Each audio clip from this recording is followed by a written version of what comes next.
They would become the longest-lasting future human species of all those created by the Q, the Bug Faces from C.M. Kosemen's All Tomorrows. One of only a few future human species to live out the entirety of the story, the Bug Faces began their existence, like all the others, as star people, galactic voyagers bred specifically for space travel and planetary colonization by Earth and Mars scientists.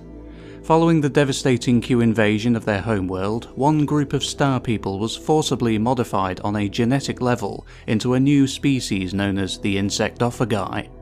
Their intelligence was removed and they were reduced to the level of lesser animals. The Insectophagi were named so by the mysterious alien author of the story for their diet consisting of insects.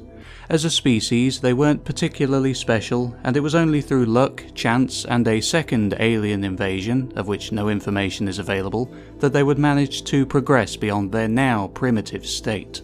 The Q had given them leathery faceplates to protect them against insect stings and bites, and they would scoop up their food with their long anteater-like tongues. They wouldn't stay like this forever though.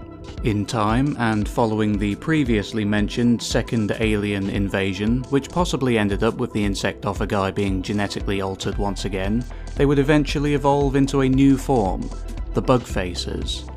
Despite the Q's previous efforts, the Star People's DNA lay dormant in their cells, meaning that given enough time, a return to sentience was sure to take place. Because of this, one lineage, at some point in their history, developed something of a throwback with a larger brain than was typical of their species at the time. Their faces, as the name would suggest, look rather bug-like. Their hands and feet had become pincer-like, with only 3 digits on each hand and 2 toes on each foot, at least according to the illustration on the cover of the book. Throughout their history, the Bug Faces would go through all of the typical human developments, from farming, in their case insect hive farms, colonizing other territories on their world, an industrial revolution, and several world wars. They would eventually, for better or worse, become a globalized world. They would also become intensely xenophobic due to the alien invasion they were subjected to, and were fearful of even their post-human cousins on other worlds. When the other future humans did attempt to reach out to the Bug Faces to invite them into the interplanetary union known as the Second Galactic Empire, they were met with a cold reception. The Bug Faces were not keen on outsiders. But, with a little bit of coaxing and reassurance, the Bug Faces eventually would join the Second Galactic Empire, and it only took 60 million years for them to do so. They would spend a further 20 million years as members of the Empire, exchanging information and technological advancements with their brethren, and achieving unimaginable wonders. At long last, everything seemed to be going well for the Bug Faces. But nothing lasts forever. The rise of the gravital and the machine empire spelled doom for the Second Galactic Empire.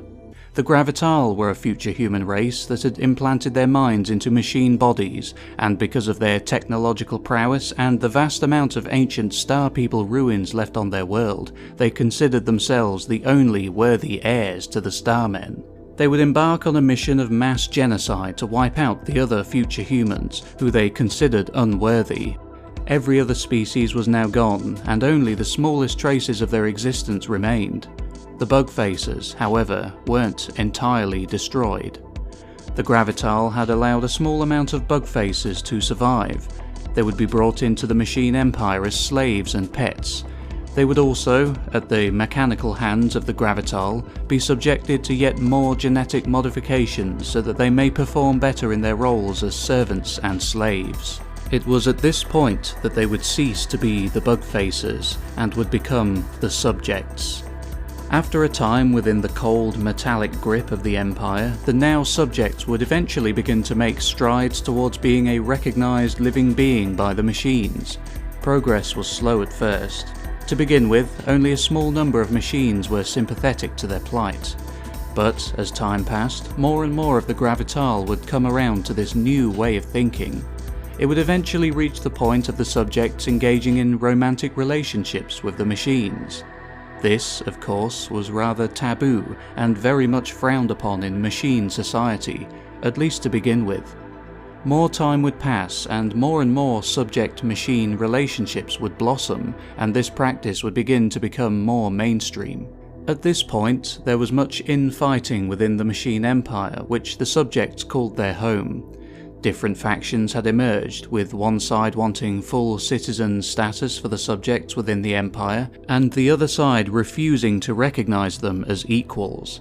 All hell would break loose when the subject sympathizers began to campaign for a set of worlds to be designated as exclusive homes for organic life. This was seen as heresy among those who wished to keep the subjects as second-class citizens. To ease these tensions, a scapegoat was needed, and in what was perhaps the most moronic course of action the machine leaders could have taken, they chose the godlike astromorphs to be that scapegoat. The war between the machines and the astromorphs did not go in the machines' favour, and their empire was brought to ruin. The astromorphs, previously uninterested in the affairs of the other species and their organic cousins, now had no choice but to step in and help the subjects. The astromorphs were gods, and the subjects, now without the aid of their former machine masters, were once again a primitive people. But with the astromorph gods and the astromorph terrestrials guiding them, the subjects would begin, once again, the long road to civilization.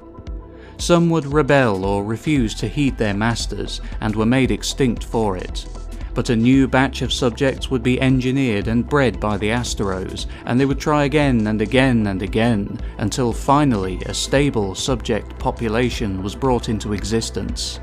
No doubt, they would have gone on to make great achievements once they were ready to be left to their own devices. However, the details on this stage of their development are scarce. What ultimately happened to this race of bug-faced future humans is unknown, but their end is not what's important. From their humble beginnings as the insectophagi, their evolution into the bug-facers, their fending off an alien invasion, joining the Second Galactic Empire, and emerging as its sole survivors after the gravital onslaught, to their unique relationships with the machines and their eventual place as the children of the astromorphs, theirs truly was a long, wonderful, and terrifying journey of existence.